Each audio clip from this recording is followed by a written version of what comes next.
ಆತ್ಮೀಯ ಸ್ಪರ್ಧಾರ್ಥಿಗಳೇ, welcome to Aafi info 99 YouTube channel. ನಾನು ನಿಮ್ಮ ರೇಣುಕಾ ಪ್ರಸಾದ್. ನೀವು ಈ ನನ್ನ ಚಾನಲ್ಗೆ ಹೊಸಬರಾಗಿದ್ದರೆ ತಪ್ಪದೇ ಸಬ್ಸ್ಕ್ರೈಬ್ ಮಾಡಿ, ಪಕ್ಕದಲ್ಲಿ ಕಾಣೋ ಬೆಲ್ ಐಕನ್ ಒತ್ತಿ, ಹಾಗೆ ಲೈಕ್ ಮಾಡಿ, ಶೇರ್ ಮಾಡಿ ಎಂದು ಹೇಳುತ್ತಾ, ಇಂದಿನ ತರಗತಿಯಲ್ಲಿ ನಾವು ಬಹುಮುಖ್ಯವಾಗಿ ಈ ಗ್ರಾಮ ಲೆಕ್ಕಾಧಿಕಾರಿ ನೇಮಕಾತಿ ಸಂಬಂಧಪಟ್ಟಂತೆ ಪಠ್ಯಕ್ರಮ ಮತ್ತು ಪುಸ್ತಕಗಳ ಕುರಿತು ತಿಳಿಯೋಣ. ನಾವು ಈಗ ನಿಮಗೆಲ್ಲ ಗೊತ್ತಿರುವ ಹಾಗೆ ವಿಲೇಜ್ ಅಕೌಂಟೆಂಟ್ ರಿಕ್ರೂಟ್ಮೆಂಟ್ಗೆ ಸಂಬಂಧಪಟ್ಟಂತೆ ಈಗಾಗಲೇ ಅಧಿಸೂಚನೆ ಹೊರಡಿಸಿದ್ದು, ನಿನ್ನೆಯಿಂದ ಅಪ್ಲಿಕೇಶನ್ ಕೂಡ ಹಾಕೋದು ಪ್ರಾರಂಭವಾಗಿದೆ. ನಮಗೆ ಬರೀ ನಾವು ಅಪ್ಲಿಕೇಶನ್ ಆಗಿಬಿಟ್ಟು ಹಾಗೇ ಎಕ್ಸಾಮ್ ಬರೆದ್ರೆ ಯಾವುದೇ ಒಂದು ನೇಮಕಾತಿಯಲ್ಲೂ ಕೂಡ ನಮ್ಮ ಹೆಸರು ಬರಲು ಸಾಧ್ಯವಿಲ್ಲ. ಸೊ ಹಂಗಾಗಿ ನಾವು ಏನು ಮಾಡಬೇಕಂದಾಗ, ಯಾವುದೇ ನೇಮಕಾತಿ ಆಗಲಿ ಅದಕ್ಕೆ ನಿರ್ದಿಷ್ಟವಾಗಿ ಪ್ರಶ್ನೆ ಪತ್ರಿಕೆಗಳನ್ನು ಮೊದಲನೇ ಬಾರಿಗೆ ಸಿದ್ಧಪಡಿಸ್ಕೊಳ್ಬೇಕು. ಆನಂತರ ಪಠ್ಯಕ್ರಮ, ನಂತರ ಅದಕ್ಕೆ ರಿಲೇಟೆಡ್ ಆಗಿ ರೆಫರೆನ್ಸ್ ಪುಸ್ತಕಗಳನ್ನು ತೆಗೆದುಕೊಳ್ಬೇಕು.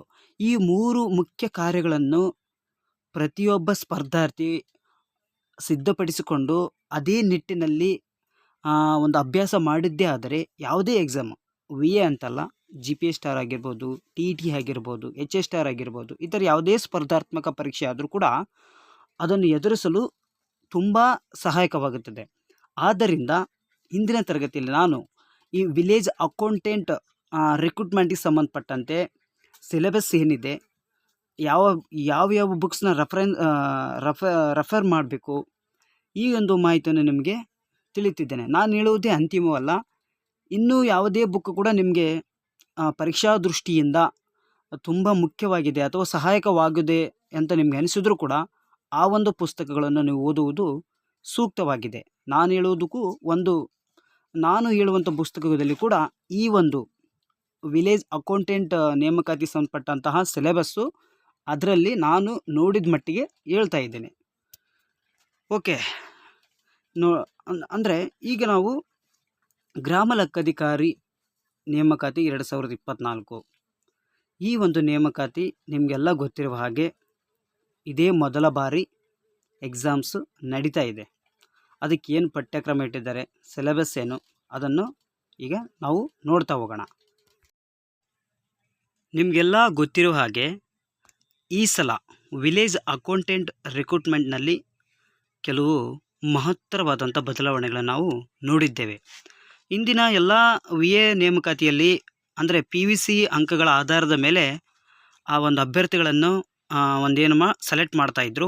ಈಗೇನು ಮಾಡ್ತಾಯಿದ್ದಾರೆ ಅಂದರೆ ಎಕ್ಸಾಮ್ನ ಈ ಒಂದು ಮೊದಲ ಬಾರಿಗೆ VA ರಿಕ್ರೂಟ್ಮೆಂಟ್ನಲ್ಲಿ ಎಕ್ಸಾಮ್ ಆಧಾರದ ಮೇಲೆ ಕಟ್ ಆಫ್ ನಿಲ್ಲಿಸಿ ಸೆಲೆಕ್ಟ್ ಮಾಡ್ತಕ್ಕಂಥ ವ್ಯವಸ್ಥೆಯನ್ನು ಇಂದು ರಾಜ್ಯ ಸರ್ಕಾರ ಮಾಡ್ತಾ ಇದೆ.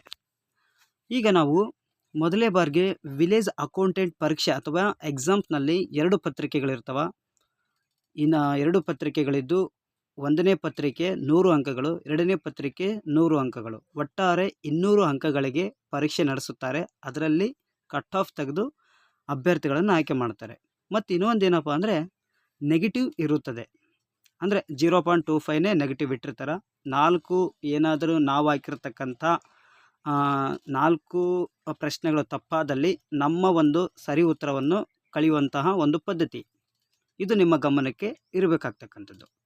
ಇಲ್ಲಿ ಯಾವುದೇ ಒಂದು ಎಕ್ಸಾಮ್ನನ್ನು, ಕಾಂಪಿಟೇಟಿವ್ ಎಕ್ಸಾಮ್ನ ನಾವು ಅದನ್ನು ಎದುರಿಸ್ಬೇಕಂದಾಗ ನಮಗೆ 3 ಅಂಶಗಳು ಗೊತ್ತಿರಬೇಕಂತ ಹೇಳಿದೆ ನಾನು. ಏನಪ್ಪ ಅಂತಂದರೆ, 1 ಸಿಲೆಬಸ್ಸು, 2ನೇದು ಪ್ರಶ್ನೆ ಪತ್ರಿಕೆ, 3 ರೆಫರೆನ್ಸ್ ಬುಕ್ಸ್ಗಳು ಅಂದರೆ ಆಧಾರ ಗ್ರಂಥಗಳು ಅಂತ ಹೇಳ್ತೀವಲ್ಲ ಇವು. ಗೌರ್ಮೆಂಟು ಕೆಲವು ಸಲ ಆ ರೆಫರೆನ್ಸ್ ಬುಕ್ ಕೊಟ್ಟಿರೋದಿಲ್ಲ, ಕೆಲವು ಸಲ ಕೊಟ್ಟಿರುತ್ತೆ. ನಾವು ಇವಾಗ ಏನು ಮಾಡಬೇಕು ಅಂದಾಗ, ಮೊದಲನೇದಾಗಿ ಸಿಲೆಬಸ್ಸನ್ನು ಕಲೆಕ್ಟ್ ಮಾಡಬೇಕು. ಸಿಲೆಬಸ್ ಆದಮೇಲೆ ಅದಕ್ಕೆ ರಿಲೇಟೆಡ್ ಇರುತ್ತೆ ಕ್ವಶನ್ ಪೇಪರ್. ಈಗ ಕ್ವಶನ್ ಪೇಪರ್ ನಿಮಗೆ ಸಿಗುವಂಥ ಚಾನ್ಸಸ್ ಕಡಿಮೆ. ಯಾಕಂದರೆ ಇದೇ ಮೊದಲ ಬಾರಿಗೆ ಈ ಎಕ್ಸಾಮ್ನವ್ರು ಕಂಡಕ್ಟ್ ಮಾಡ್ತಾ ಇರೋದ್ರಿಂದ ವಿಲೇಜ್ ಅಕೌಂಟೆಂಟ್ ಆಗಂತಲೇ ಅದಕ್ಕೆ ಸೀಮಿತವಾದಂಥ ಕ್ವಶನ್ ಪೇಪರ್ ಸಿಗೋದು ಡೌಟು. ಬಟ್ 1ನೇ ಪೇಪರ್ ಅಂದರೆ ವಿಲೇಜ್ ಅಕೌಂಟೆಂಟ್ ನೇಮಕಾತಿ ಸಂಬಂಧಪಟ್ಟಂತೆ ಮೊದಲನೇ ಪೇಪರ್ ಏನು ನಡೀತೈತಲ್ಲ, ಕಂಪ್ಯೂಟರ್ ಆಗಿರ್ಬೋದು, ಕನ್ನಡ ಆಗಿರ್ಬೋದು, ಇಂಗ್ಲೀಷ್ ಆಗಿರ್ಬೋದು, ಇದು ಕಾಮನ್ ಆಗಿ KEA ಕರ್ನಾಟಕ ಎಕ್ಸಾಮಿನೇಷನ್ ಅಥಾರಿಟಿ ಇತ್ತೀಚೆಗೆ ಏನು ಎಕ್ಸಾಮ್ಸ್ ನಡೀತಾ ಇದ್ದಾವಲ್ಲ, ಇದು ಅದೇ ರೀತಿಯ ಮೊದಲನೇ ಅಂದರೆ 2ನೇ ಪೇಪರ್ ಕಮ್ಯುನಿಕೇಷನ್ ಏನಂತ ಬರುತ್ತಲ್ಲ, ಅದೇ ರೀತಿ ಪ್ಯಾಟರ್ನ್ ಇದು ಹೊಂದಿರತಕ್ಕಂಥದ್ದು. ನೀವು ಅದೇ ಕಮ್ಯುನಿಕೇಷನ್ ಪೇಪರ್ ಅಂತಲೇ ಇದನ್ನು ತಿಳ್ಕೊಬೇಕು. ಅದೇ ಸ್ವರೂಪವನ್ನೇ, ಅದೇ ರೀತಿಯಾದಂಥ ನೇಚರನ್ನು ಈ ಪೇಪರ್ 1 ಒಳಗೊಂಡಿರ್ತದೆ. ಒಂದು ಏನಪ್ಪ ಅಂತಂದರೆ ಜನರಲ್ ನಾಲೆಡ್ಜ್ ಆ್ಯಡ್ ಆಗಿರ್ತದೆ. ಹೌದಾ? ಈಗ ನೋಡ್ತಾ ಹೋಗೋಣ. ಪೇಪರ್ 1 ಜನರಲ್ ನಾಲೆಡ್ಜ್ ಅಂತ ಹೇಳ್ತೀವಿ. ಇಲ್ಲಿ ಪೇಪರ್ 1ರಲ್ಲಿ 4 ಅಂಶಗಳು ನಾವು ಸಬ್ ಅಂಶ ಕಂಟೆಂಟನ್ನು ನೋಡ್ತಾ ಹೋಗ್ತೀವಿ. 1 general knowledge, 2 computer knowledge, Kannada language, English language. ಪ್ರತಿಯೊಂದು ವಿಭಾಗಕ್ಕೂ 25 ಅಂಕಗಳು, ಒಟ್ಟಾರೆ 100 ಪ್ರಶ್ನೆ 100 ಅಂಕಗಳು. 2 ತಾಸು ಸಮಯವನ್ನು ನಿಮಗೆ ನೀಡಿರ್ತಾರೆ. ನೆಗೆಟಿವ್ ಇರುತ್ತದೆ, ಗಮನಕ್ಕಿರಬೇಕು. ಈಗ ನಾವಿಲ್ಲಿ ಏನಪ್ಪ ಅಂತಂದಾಗ ಇಲ್ಲಿ ಪ್ರಮುಖವಾಗಿ ಜನರಲ್ ನಾಲೆಡ್ಜ್ ಅಂದಲ್ಲಿ ಇದರಲ್ಲಿ ಏನು ಬರುತ್ತೆ, ಸ್ಟಾಟಿಕ್ ಜಿ ಕೆ ಅಥವಾ ಕರೆಂಟ್ ಜಿ ಕೆಗಳು ಅಂತ ಕಂಡು ಬರ್ತಾವಲ್ಲ, ಅವು ಇತಿಹಾಸ ಆಗಿರ್ಬೋದು, ಸಂವಿಧಾನ, ಜಿಯೋಗ್ರಫಿ, ಸಮಾಜಶಾಸ್ತ್ರ, ಅರ್ಥಶಾಸ್ತ್ರ, ವ್ಯವಹಾರಿಕ ಶಾಸ್ತ್ರಗಳು, ಆಮೇಲೆ ವಿಜ್ಞಾನ ಮತ್ತು ತಂತ್ರಜ್ಞಾನ, ಈ ರೀತಿಯಾದಂತಹ ಅಂಶಗಳು. ಅದೇ ರೀತಿ ಕರೆಂಟ್ ಅಫೇರ್ಸ್, ಪ್ರಚಲಿತ ಘಟನೆಗಳಿಗೆ ಸಂಬಂಧಪಟ್ಟಂತೆ ಈ ರೀತಿಯ ಅಂಶಗಳು ನಾವೇನು ಮಾಡ್ತೀವಿ, ಜನರಲ್ ನಾಲೆಡ್ಜಲ್ಲಿ ನೋಡ್ತೇವೆ. ಈ ಒಂದು ಜನರಲ್ ನಾಲೆಡ್ಜ್ ವಿಭಾಗಕ್ಕೆ ಸಂಬಂಧಪಟ್ಟಂತೆ ಸ್ಪರ್ಧೆ ವಿಜೇತ ಎಂಬುವಂಥ ಮ್ಯಾಗ್ಝಿನನ್ನು ತಿಂಗಳ ಓದ್ಕೊಂಡು ಅದ್ರ ಜೊತೆಗೆ 6ರಿಂದ 12ನೇ ತರಗತಿವರೆಗಿನ ಸೋಷಿಯಲ್ ಸೈನ್ಸ್ನಲ್ಲಿ ಬರ್ತಕ್ಕಂಥ ಎಲ್ಲ ವಿಷಯಗಳನ್ನು ಓದಬೇಕು. ಅದ್ರ ಜೊತೆಗೆ 6ರಿಂದ 10ನೇ ತರಗತಿಯಲ್ಲಿ ಬರ್ತಕ್ಕಂಥ ವಿಜ್ಞಾನ, ಸೈನ್ಸಿಗೆ ಸಂಬಂಧಪಟ್ಟಂತೆ ಎಲ್ಲ ಬುಕ್ಸ್ಗಳನ್ನು ಓದಬೇಕು. ಈ ಒಂದು ಅಂಶಗಳನ್ನು ನಾವು ಕವರ್ ಮಾಡಿದಾಗ ಜನರಲ್ ನಾಲೆಡ್ಜ್ ಎಂಬತಕ್ಕಂಥ ಒಂದು ಕಂಟೆಂಟ್ನ ನಾವು ಆರಾಮಾಗಿ ಅಲ್ಲಿ ಏನೊಂದು ಪ್ರಶ್ನೆಗಳನ್ನು ಕೇಳಿದರೂ ಕೂಡ ನಾವು ಅವುಗಳನ್ನು ನಾವು ಎದುರಿಸಲು ಸೂಕ್ತವಾಗ್ತದೆ.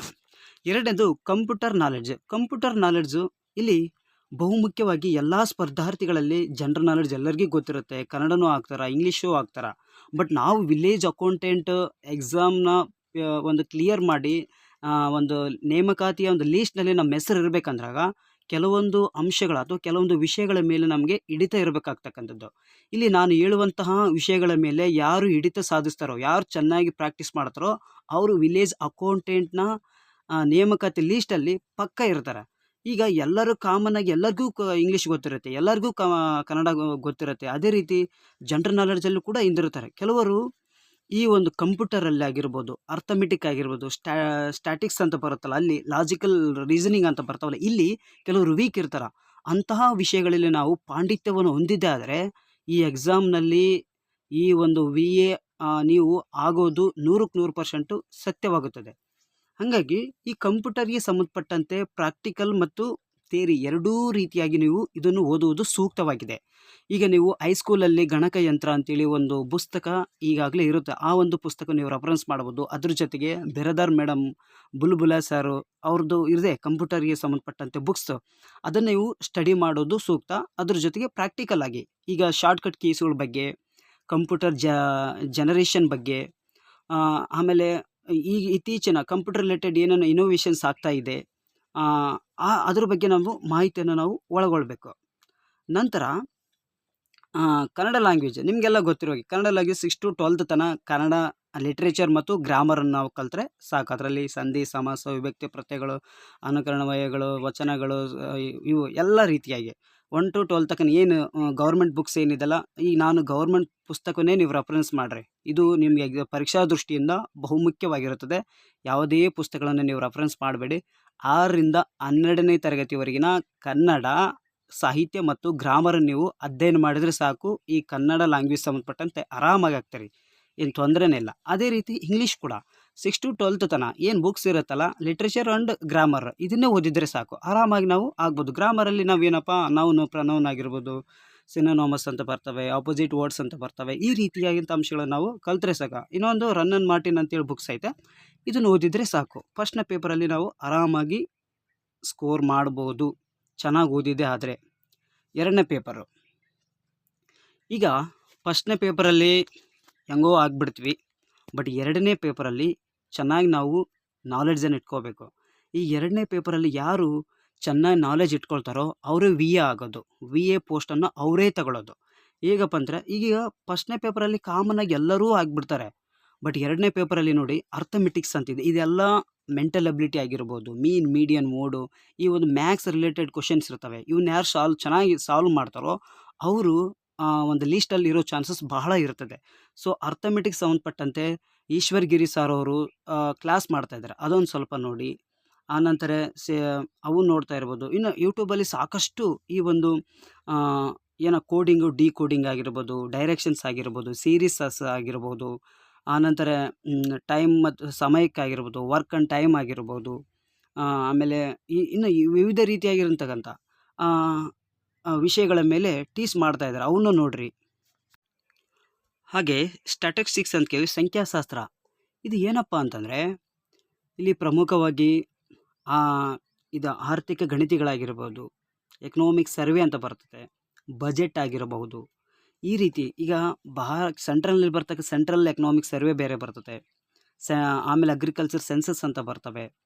ಆಮೇಲೆ ಆರ್ಥಿಕ ಗಣಿತಗಳಂತೇಳಿ ಬರ್ತವೆ. ಸೆಂಟ್ರಲ್ ಬಜೆಟ್ ಬರ್ತದೆ. ಅದೇ ರೀತಿ ಸ್ಟೇಟ್ದು ಕೂಡ ಯಾವ ಬಜೆಟಲ್ಲಿ ಅಂದರೆ ಎಷ್ಟು ಬಜೆಟ್ ಬಂತು, ಅಂದರೆ ಈ ಅದಕ್ಕೆ ಯಾವ ಒಂದು ಕ್ಷೇತ್ರಕ್ಕೆ ಎಷ್ಟೆಷ್ಟು ಪ್ರಮಾಣದಲ್ಲಿ ಹಣ ಬಿಡುಗಡೆ ಆಗಿದೆ, ಎಷ್ಟು ಖರ್ಚಾಗಿದೆ, ಇಲ್ಲಿ ಯಾವ ಸ್ಕೀಮ್ ತಗೊಂಬಂದರು, ಎಷ್ಟರಲ್ಲಿ ಜಾರಿ ತಗೊಂಡ್ರು, ಅದು ಏನೇನು ಹೇಳ್ತತೆ. ಬಟ್ ಜಿ ಡಿ ಪಿ ಎಷ್ಟಿದೆ, ಈ ವರ್ಷದ ಜಿ ಡಿ ಪಿ ಎಷ್ಟು, ಪ್ರಸ್ತುತ ವರ್ಷದ ಜಿ ಡಿ ಪಿ ಎಷ್ಟು, ಆಮೇಲೆ ಬಡತನ ರೇಷಿಯೋ ಎಷ್ಟು, ಎಚ್ ಡಿ ಎ ಎಷ್ಟು, ಹಂಗರ್ ಎಷ್ಟು, ಈ ರೀತಿಯ ಸೂಚ್ಯಾಂಕಗಳ ಮೇಲೆ ಈ ಒಂದು ಸಂಖ್ಯಾಶಾಸ್ತ್ರದಲ್ಲಿ ಮಾಹಿತಿಯನ್ನು ವ್ಯಕ್ತಪಡಿಸ್ತಕ್ಕಂಥ ಅಂಶಗಳು ಏನೇನು ಬಿಡುಗಡೆ ಆಗ್ತಿರ್ತದಲ್ಲ, ಇಂತಹ ಅಂಶಗಳನ್ನು ಆಧರಿಸಿ ಅದು ಬಹುಮುಖ್ಯವಾಗಿ ಕಂದಾಯ ನಿಯಮಕ್ಕೆ ಸಂಬಂಧಪಟ್ಟಂತೆ, ರೆವಿನ್ಯೂಗೆ ಸಂಬಂಧಪಟ್ಟಂತೆ ಏನು ಒಂದು ಸ್ಟ್ಯಾಟಿಸ್ಟಿಕ್ಸ್ ಇರುತ್ತಲ್ಲ, ಅದ್ರ ಮೇಲೆ ನಾವು ಫೋಕಸ್ ಮಾಡೋದು ಕೂಡ ಸೂಕ್ತವಾಗಿದೆ. ಈ ಒಂದು ಅಂಶಗಳು ನಾವು ಎಕನಾಮಿಕ್ ಸರ್ವೆ ನೋಡ್ತೀವಿ, ಬಜೆಟ್ ನೋಡ್ತೀವಿ, ಸ್ಟೇಟ್ದು ಕೂಡ, ಸೆಂಟ್ರಲ್ದು ಕೂಡ. ಇವೆಲ್ಲ ನಮಗೆ ಆನ್ಲೈನಲ್ಲಿ ಮತ್ತು ಆ ಒಂದು ಪರ್ಟಿಕ್ಯುಲರ್ ಆಗಿ ಮಾಸ್ಪಿ ಅಂತೇಳಿ ಒಂದು ವೆಬ್ಸೈಟ್ ಸಿಗ್ತತೆ. ಅದರಲ್ಲಿ ಕೂಡ CSO ಅಂತ ಬರುತ್ತೆ, NSSO ಅಂತ ಬರ್ತದೆ. ಈ ಒಂದು ವೆಬ್ಸೈಟ್ಗಳಲ್ಲಿ ಈ ಒಂದು ಸ್ಟ್ಯಾಟಿಸ್ಟಿಕ್ಸ್ ಸಂಬಂಧಪಟ್ಟಂತೆ ಮಾಹಿತಿಗಳನ್ನು ದೊರೀತವೆ. ಅಲ್ಲಿಂದ ನೀವು ಡೌನ್ಲೋಡ್ ಮಾಡಿಕೊಂಡು ನೀಟಾಗಿ ನೀವು ಅವುಗಳನ್ನು ಸ್ಟಡಿ ಮಾಡಿದರೆ ಉತ್ತಮವಾದ ಅಂಕಗಳನ್ನು ಆ ಒಂದು ವಿಭಾಗದಲ್ಲಿ ಪಡೆಯಬಹುದು. ನಂತರ ಲಾಜಿಕಲ್ ರೀಸನಿಂಗ್ ಅಂತ ಕರಿತೀವಿ. ಇದು ತಾರ್ಕಿಕ ವಿಷಯಗಳಿಗೆ ಸಂಬಂಧಪಟ್ಟಂತೆ ನಾವೇನು ಈ KS ಎಕ್ಸಾಮ್ಸ್ಗಳಲ್ಲಿ ಆಗಿರಬಹುದು, ಇತರೆ ಅಂಶಗಳಲ್ಲಿ ಸ್ಟೇಟ್ಮೆಂಟ್ ರೀತಿಯ ಕ್ವಶನ್ಗಳನ್ನು ಕೇಳ್ತೀವಲ್ಲ, ತಾರ್ಕಿಕವಾಗಿ ಚಿಂತನೆ ಮಾಡಬೇಕು ಅಂಥ ಒಂದು ಪ್ರಶ್ನೆಗಳನ್ನು ಕೇಳ್ತೀವಲ್ಲ, ಆ ಒಂದು ವಿಭಾಗದ ಪ್ರಶ್ನೆಗಳನ್ನು ಕೂಡ ಇಲ್ಲಿ ಕೇಳಲಾಗ್ತದೆ. ಅವುಗಳ ಮೇಲೆ ಕೂಡ ನೀವು ಹಿಡಿತವನ್ನು ಸಾಧಿಸಬೇಕು. ಹೆಚ್ಚೆಚ್ಚು ಪ್ರಮಾಣದಲ್ಲಿ ಸ್ಟೇಟ್ಮೆಂಟ್ ಕ್ವಶನ್ ಯಾವ ರೀತಿ ಕೊಡ್ತಾರೆ, ಅದನ್ನು ಯಾವ ರೀತಿ ಸಾಲ್ವ್ ಮಾಡಬೇಕು ಅನ್ನೋದನ್ನು ಕೂಡ ಅನೇಕ ಯೂಟ್ಯೂಬಲ್ಲಿ ಕೂಡ ಕೆಲವು ವಿಡಿಯೋಗಳಲ್ಲಿ ಇದ್ದಾವೆ. ಅವುಗಳನ್ನು ಸರ್ಚ್ ಮಾಡಿ ಆಗ ನಮಗೆ ಆ ಒಂದು ಲಾಜಿಕಲ್ ರೀಸನಿಂಗ್ ಯಾವ ರೀತಿಯಾಗಿ ಆ ಒಂದು ಸ್ಟೇಟ್ಮೆಂಟ್ ಕ್ವಶನ್ನ ನಾವು ಬಿಡಿಸ್ಬೇಕು ಅನ್ನೋದ್ರ ಬಗ್ಗೆ ನಮಗೆ ತಿಳಿಯುತ್ತದೆ. ನಂತರ ರೆವಿನ್ಯೂ ಲಾ.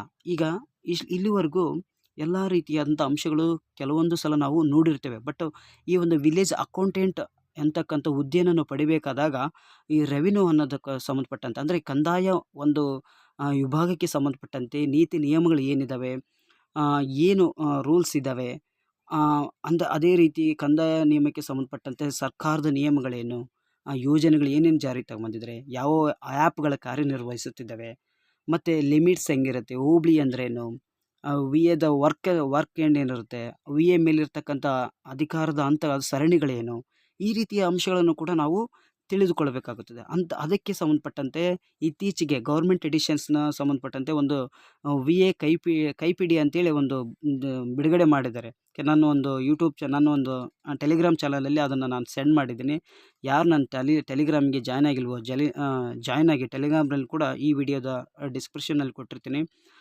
ಒಂದು ಟೆಲಿಗ್ರಾಮ್ಗೆ ನೀವು ಜಾಯ್ನ್ ಆಗೋದ್ರ ಮೂಲಕ ಅಲ್ಲಿ ಆ ಒಂದು ರೆವಿನ್ಯೂ ಲಾಗೆ ಸಂಬಂಧಪಟ್ಟಂತೆ ನೀವು PDF ಅನ್ನು ನೀವು ಪಡೆದುಕೊಳ್ಳಬಹುದು.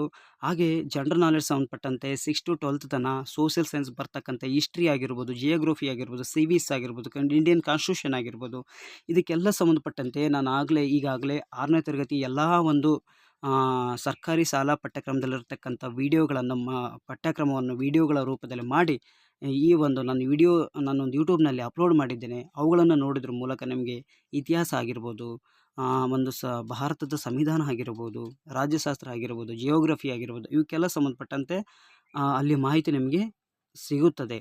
ಹಾಗೆ ಈ ರೀತಿಯ ಅಂಶಗಳನ್ನು ನಾವು ಈ ಒಂದು ವಿಲೇಜ್ ಅಕೌಂಟೆಂಟ್ ರಿಕ್ರೂಟ್ಮೆಂಟ್ಗೆ ಸಂಬಂಧಪಟ್ಟಂತೆ ಎಕ್ಸಾಮ್ಗೆ ನಾವು ಇವೆಲ್ಲ ಅಂಶಗಳನ್ನು ನಾವು ನೀಟಾಗಿ ಕ್ರಮಬದ್ಧವಾಗಿ ಚೆನ್ನಾಗಿ ಓದಿಕೊಂಡು ನೋಟ್ಸ್ ಮಾಡಿಕೊಂಡು ನಂತರ ರಿವಿಷನ್ ಮಾಡ್ಕೊತ ಇದ್ದಲ್ಲಿ ಆದರೆ ಈ ಒಂದು VA ಲೀಸ್ಟಲ್ಲಿ ನಿಮ್ಮ ಹೆಸರು ಖಂಡಿತ ಇರುತ್ತದೆ. ಆದ್ದರಿಂದ ನಾನು ಈಗಾಗಲೇ ಏನು ಹೇಳಿದ್ದೇನಲ್ಲ, ಅದ್ರ ಜೊತೆಗೆ ನಿಮಗೆ ಇನ್ನು ಯಾವುದೇ ಇರ್ಬೋದು ಬುಕ್ ಸೂಕ್ತವಾಗಿದೆ ಈ ಒಂದು ಎಕ್ಸಾಮ್ಸ್ಗೆ ಅನಿಸಿದ್ರು ಕೂಡ ಅದನ್ನು ಓದಿ. ಸಾಧ್ಯವಾದಷ್ಟು ಒಂದೇ ಬುಕ್ಸ್ನ ಹೆಚ್ಚೆಚ್ಚು ಸಲ ಓದಲು ಪ್ರಯತ್ನಿಸಿ. ಯಾವುದ್ಯಾವುದು ಹಲವಾರು ಬುಕ್ಗಳನ್ನು ಓದಿ ಯಾವುದು ನೆನ್ಪಿಟ್ಕೊಳ್ಳದೆ ಆಮೇಲೆ ಎಕ್ಸಾಮಲ್ಲಿ ಹತಾಶರಾಗಬಾರದು. ಹಾಗೆ ನೀವೇನು ನೋಡ್ತಾ ಇದ್ರಲ್ಲ ಈ ಸ್ಲೈಡ್ನ ಒಂದು ಕಡೆ ಬರ್ಕೋರಿ, ಇಲ್ಲ ಸಾಧ್ಯವಾದಷ್ಟು ಸ್ಕ್ರೀನ್ಶಾಟ್ ತಗೊಂಡು ಪ್ರಿಂಟ್ ಆದರೂ ಹಾಕ್ಕೋಬೋದು. ಇಲ್ಲ ಈ ಒಂದು ನೇಮಕಾತಿ ಸಂಬಂಧಪಟ್ಟಂತೆ ಈ ಒಂದು PDF ನಿಮ್ಗೆ ಆಲ್ರೆಡಿ ಸಿಕ್ಕಿರುತ್ತೆ. ಅದರಲ್ಲಿರ್ತಕ್ಕಂಥದ್ದು ಲಾಸ್ಟ್ ಫೇಜಲ್ಲಿ ಈ ಒಂದು ಸಿಲೆಬಸ್ ಕಾಪಿ ಏನಿದೆ ಅಲ್ಲ ಅದನ್ನೊಂದು ಪ್ರಿಂಟ್ ತಗೋರಿ. ಅದನ್ನು ನೀಟಾಗಿ ಅದ್ರ ಪ್ರಕಾರನೇ ಜನರಲ್ ನಾಲೆಡ್ಜ್ ಪ್ರಕಾರ ಆಗಿರ್ಬೋದು, ಒಂದು ಪೇಪರ್ ಒನ್ ಪ್ರಕಾರ ಅದೇ ರೀತಿ ಮಾಹಿತಿಯನ್ನು ಅಥವಾ ಸಿಲೆಬಸ್ಸನ್ನು ಕಲೆಕ್ಟ್ ಮಾಡಿಕೊಂಡು ಈಗಲಿಂದನೇ ತಮ್ಮ ತಯಾರಿಯನ್ನು ಆರಂಭಿಸಿ. Thank you for watching.